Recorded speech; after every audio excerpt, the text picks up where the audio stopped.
SUBSTACK.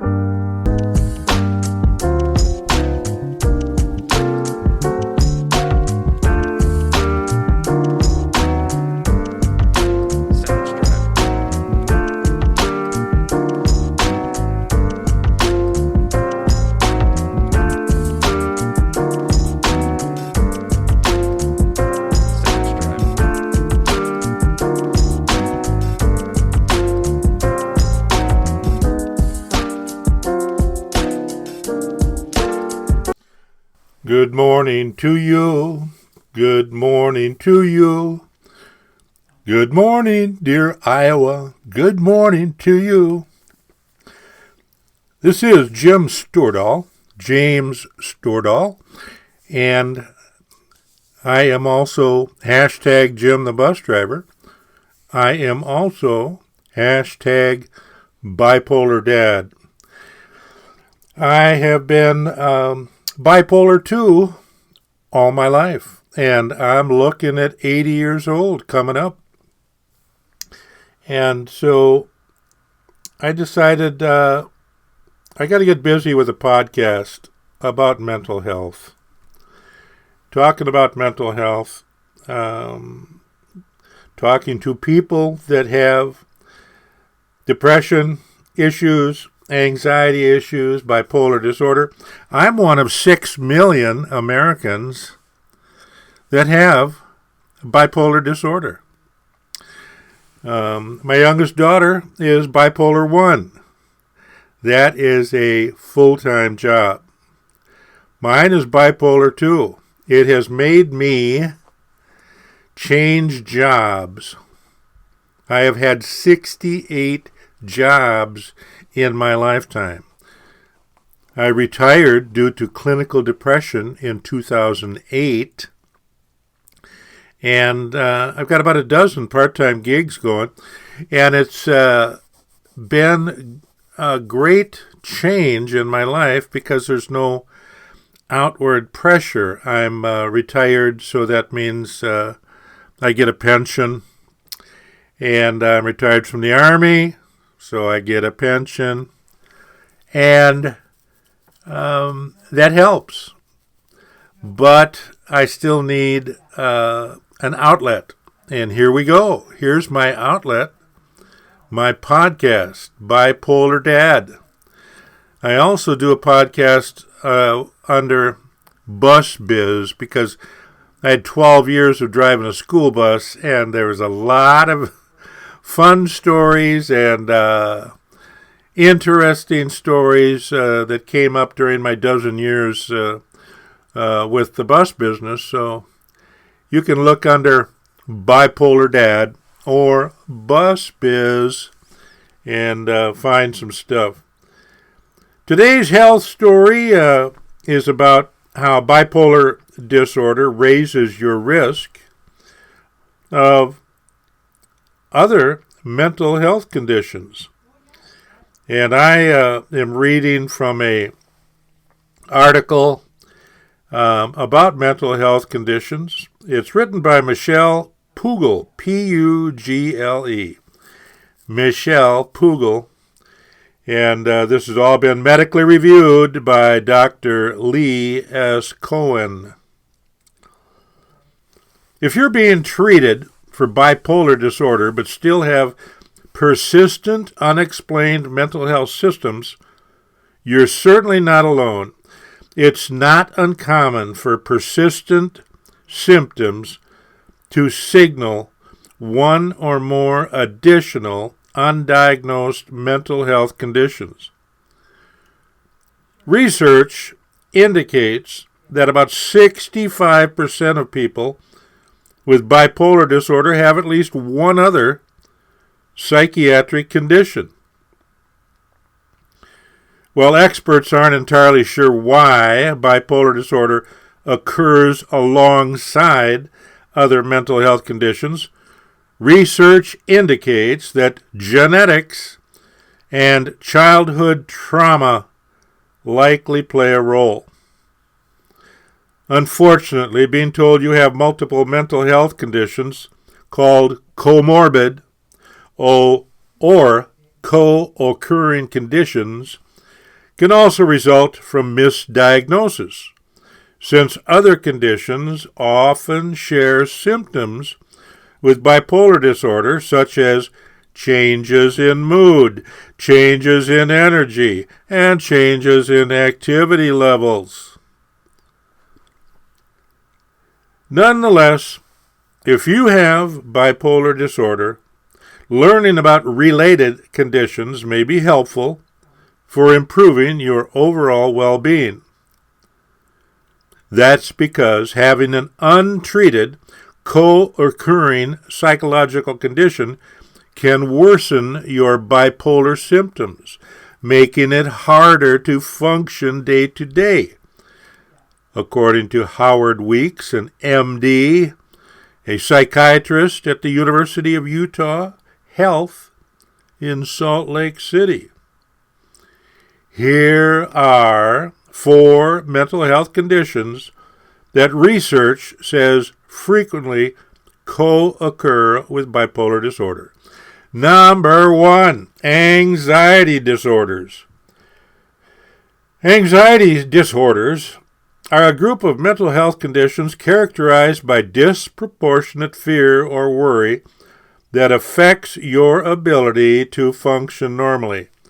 Now, I live with this. I live with anxiety disorders. It has messed up my life forever.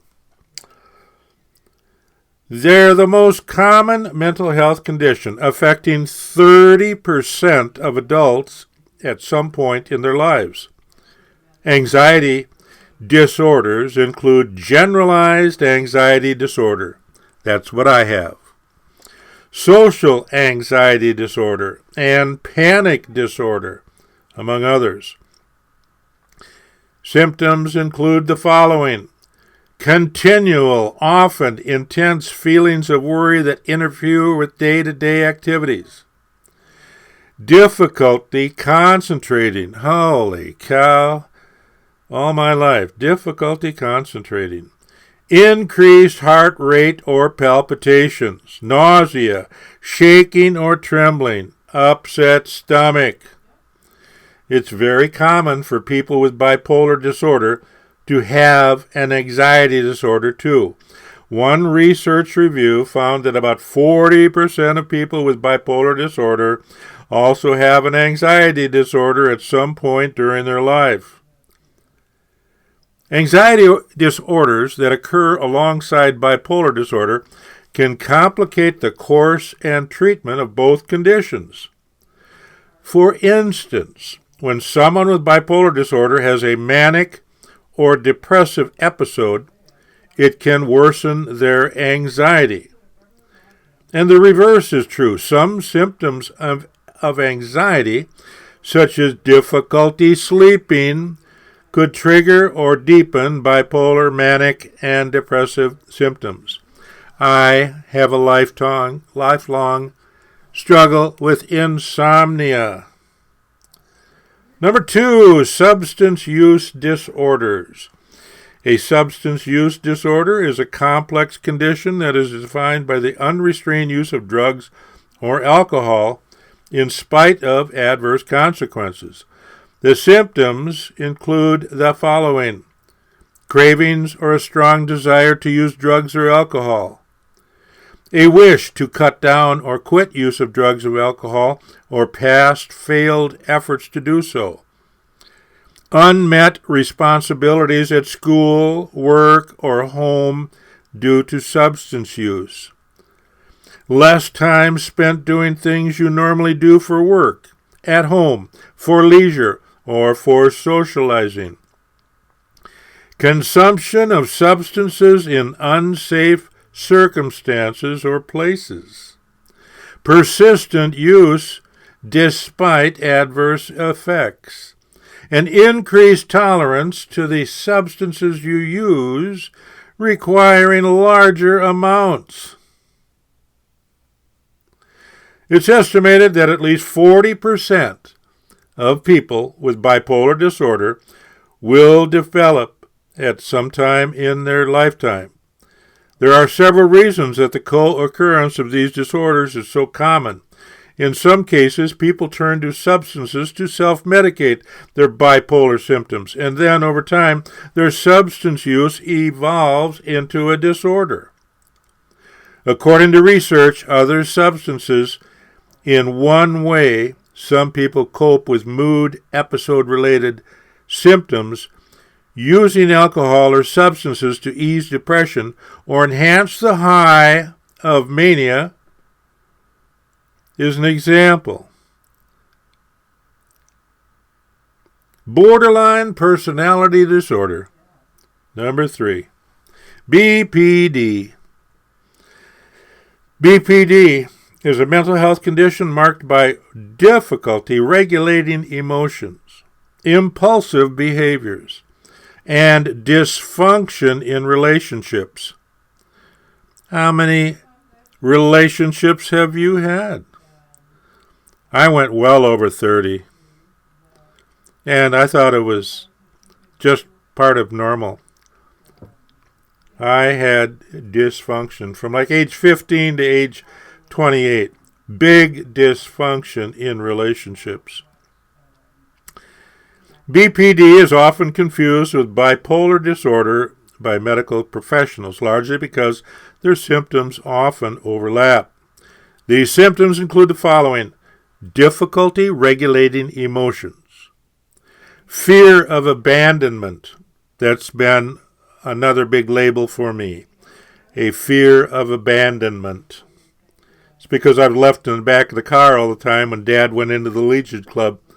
He had a hard time coming back from World War II.